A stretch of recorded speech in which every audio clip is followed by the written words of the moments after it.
এই মুহূর্তের সর্বশেষ আপডেট নিউজ নিয়ে আপনাদের সামনে হাজির হলাম। এখন শুনবেন সংবাদ শিরোনাম। হাসিনার পছন্দের রাষ্ট্রপতির বিদায়ের গুঞ্জন, হট লিস্ট প্রকাশ করল বিএনপি। রাষ্ট্রপতি হওয়ার সম্ভাবনায় এগিয়ে ৮ নেতা, চাঞ্চল্যকর তথ্য ফাঁস। আরও জানাবো, শেখ হাসিনা কামালের সাজা বৃদ্ধি চেয়ে রাষ্ট্রপক্ষের আপিলের শুনানি আজ। আপনারা দেখছেন লাইভ নিউজ বাংলা। এতক্ষণ দেখছিলেন সংবাদ শিরোনাম, এখন দেখুন বিস্তারিত। রাষ্ট্রপতির চেয়ার নিয়ে ঢাকায় এখন যেন এক জমজমাট উৎসব। সবাই জানে বদল আসছে, কে আসবে সেটা নিয়েই যত মাথা ব্যথা।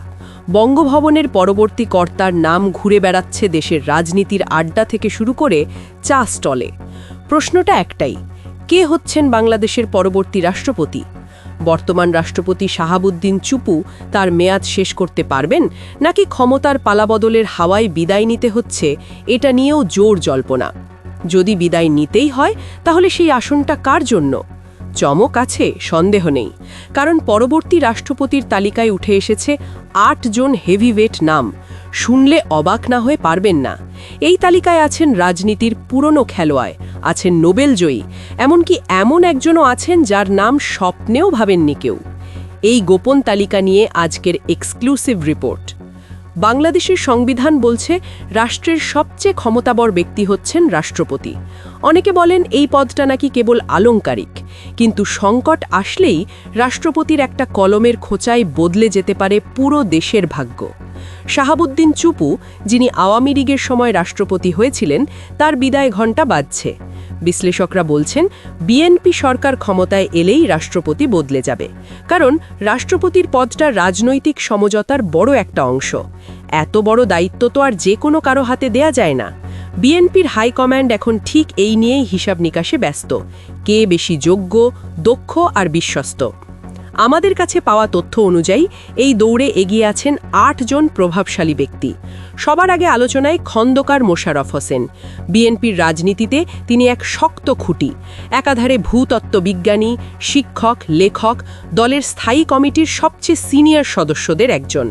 শোনা যাচ্ছে 26-এ বিএনপি সরকার গড়লে তারেক রহমান হবেন প্রধানমন্ত্রী, আর রাষ্ট্রপতি হিসেবে খন্দকার মোশাররফের নাম থাকবে সবার ওপরে। ৭৯ বছর বয়সী এই নেতা কুমিল্লা থেকে কয়েকবার এমপি হয়েছেন, ঢাকা বিশ্ববিদ্যালয়ের সাবেক অধ্যাপক, মুক্তিযুদ্ধের সময় অসাধারণ অবদান রেখেছেন। অভিজ্ঞতা আর বয়সে জ্যেষ্ঠতা সব মিলিয়ে নিরাপদ পছন্দ বলেই মনে করছেন অনেকে। দ্বিতীয় নামটা শুনে অনেকেই চমকে যাবেন। নারী ক্ষমতায়নের এই সময়ে সেলিমা রহমানের নাম আসা অস্বাভাবিক নয়। বিএনপির ভাইস চেয়ারম্যান, স্থায়ী কমিটির সদস্য, বারবার জেল জুলুম সহ্য করেছেন, দলের প্রতি আনুগত্যে কখনো কমতি রাখেননি। কেউ কেউ বলছেন তারেক রহমান যদি প্রধানমন্ত্রী হন, রাষ্ট্রপতির আসনে একজন নারীকে বসিয়ে বিএনপি বিশ্বকে দেখাতে চায় তারা পাল্টেছে, তারা সাহসী। সত্যিই যদি তাই হয়, সেলিমা হবেন দেশের প্রথম নারী রাষ্ট্রপতি। এটা হবে বিএনপির এক মাস্টার স্ট্রোক। তৃতীয় নাম নজরুল ইসলাম খান। শ্রমিক রাজনীতি থেকে উঠে আসা, দারুণ বক্তা, যুক্তিবাদী। দলের বাইরে এমনকি প্রতিপক্ষ তাকে সম্মান করে। শোনা যাচ্ছে তাকে প্রধানমন্ত্রীর উপদেষ্টা করা হতে পারে, কিন্তু রাষ্ট্রপতির দৌড়েও তার নাম জোরে সোরে ঘুরছে। বেগম খালেদা জিয়ার কাছের মানুষ, দুঃসময় দলের নির্বাচন পরিচালনার গুরু দায়িত্ব সামলেছেন। পুরস্কার হিসেবে রাষ্ট্রপতির পদ পেলে অবাক হওয়ার কিছু থাকবে না।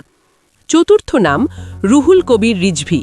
বিএনপির রাজনীতিতে গত ১.৫ দশকে যতটা নির্যাতিত, ততটাই সোচ্চার। সিনিয়র যুগ্ম মহাসচিব, দিনের পর দিন পার্টি অফিসে অবরুদ্ধ থেকেছেন, জেল খেটেছেন, দল ছাড়েননি। অবাক করার বিষয়, এবার তিনি কোনো আসনে নির্বাচন করেননি।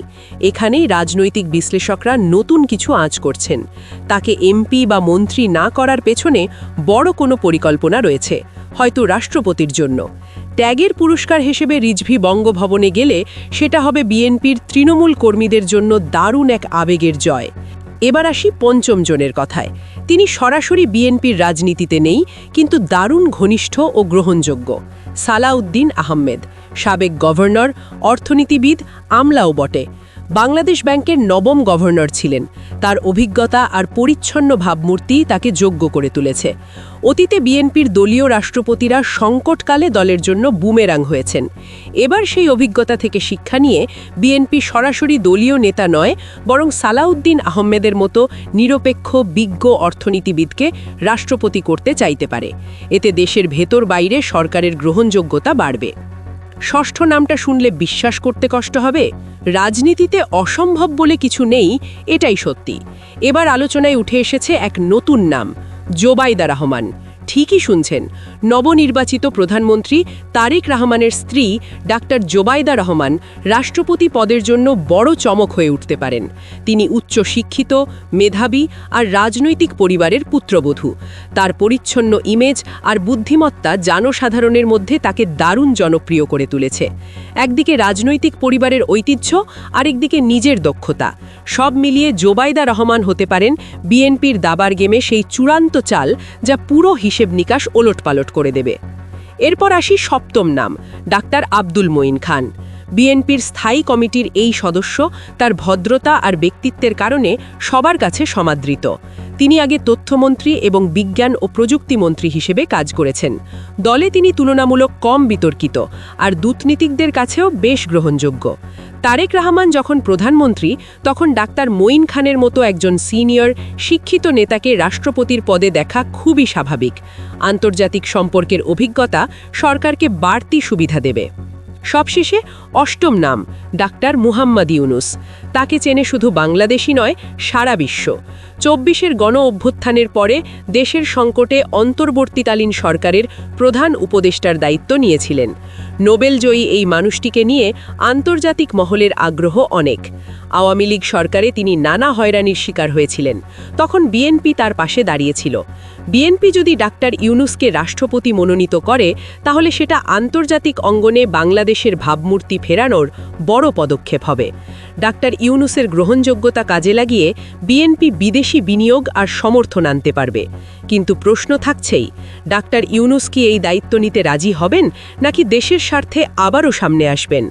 দর্শক, এই ৮ জনের তালিকা দেখলে পরিষ্কার বঙ্গভবনের পরবর্তী বাসিন্দা কে হবেন সেটা নির্ভর করছে রাজনৈতিক কৌশল আর সময়ের দাবির ওপর।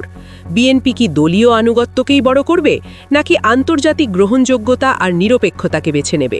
এটা সময়ই বলবে। খন্দকার মোশাররফের অভিজ্ঞতা, সেলিমা রহমানের ঐতিহাসিক সম্ভাবনা, রিজভী আহমেদের ত্যাগ, নাকি ডাক্তার ইউনুসের বিশ্বজুড়ে খ্যাতি, কার পাল্লা ভারী হবে? বর্তমান রাষ্ট্রপতি শাহাবুদ্দিন চুপুর বিদায় শুধু সময়ের ব্যাপার, আর তার জায়গায় এই ৮ জনের যে কেউ হতে পারেন দেশের নতুন অভিভাবক। কিন্তু যেই আসুক, আমাদের চাওয়া তিনি যেন দল মতের উপরে উঠে দেশের মানুষের জন্য কাজ করেন।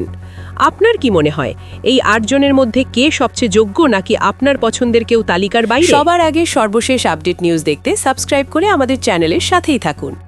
আমাদের নিউজ ভালো লাগলে লাইক, কমেন্টস ও শেয়ার করুন। ধন্যবাদ সকলকে।